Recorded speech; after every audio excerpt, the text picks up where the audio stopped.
particularly that time when I was announced the winner with my traveling partner now, Carielle, I felt there's a huge responsibility.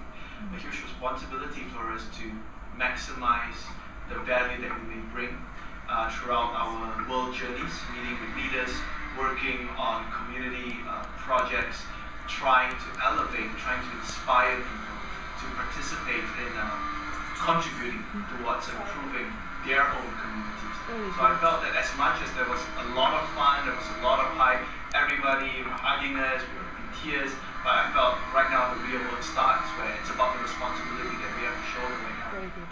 Global citizenship is easy to say but hard to achieve.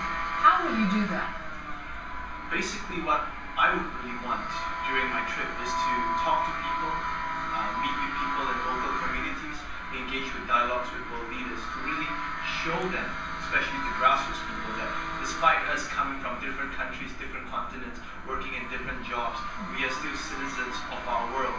In a sense where through the notion of global citizenship, we should start thinking of how we can contribute our ideas, our little efforts, or some may say our little know-how that we may know, to actually contribute towards a collective participation to develop our world, rather than to just keep thinking about ourselves.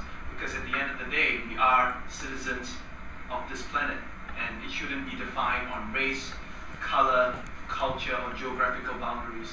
We're now ever more connected through technology, so we should not bar ourselves from working with others from different continents, exchanging ideas to achieve that collective improvement that we all want.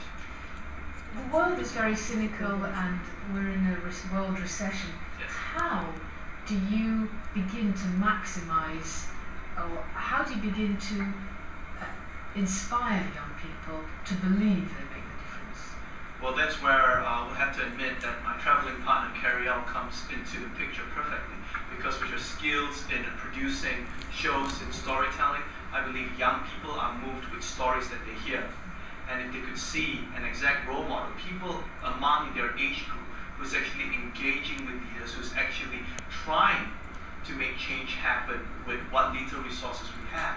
We hope through this effort we'll be able to inspire movements, a following and support from the grassroots, especially young people, that they too can emulate what we have done and do something good for their country. So again, cynics, critics will always be there, but I think this would be a good story to unfold, to tell the world that we have actually done it, and we would like to pave the way for other young people to volunteer, to be involved in enterprises and projects that actually get them involved in the development of their community. Storytelling, powerful storytelling, I hear the point of that, but actually, how do you get people to take action having seen and heard the stories?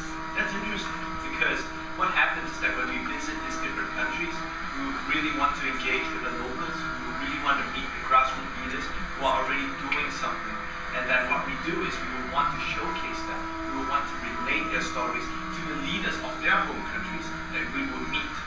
So what happens is that people in that country will be able to see local examples of their very own people who are already working on something for their benefit, and at the same time we'll be able to share this with the leaders of their respective countries to really show them that the grassroots are working and that these people need proper plans, they will need support, and most importantly as well, they need to continuously develop and inspire themselves and be given that empowerment that they can actually do something for the community and country.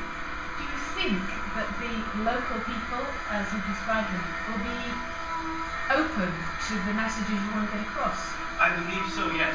As we head on more to globalization, we're beginning to see more messages propagated by either leaders locally or leaders globally to actually call for action, to call for a collaborative movement between the governments, NGOs, businesses, and the people.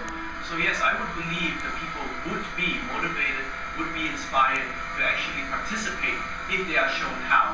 And if we're able to also show them on how their governments, hence us meeting the world leaders, could actually help them, to actually support them, and could even recognize their contributions for their society, and that would really move them to want to do something. That's what I mean.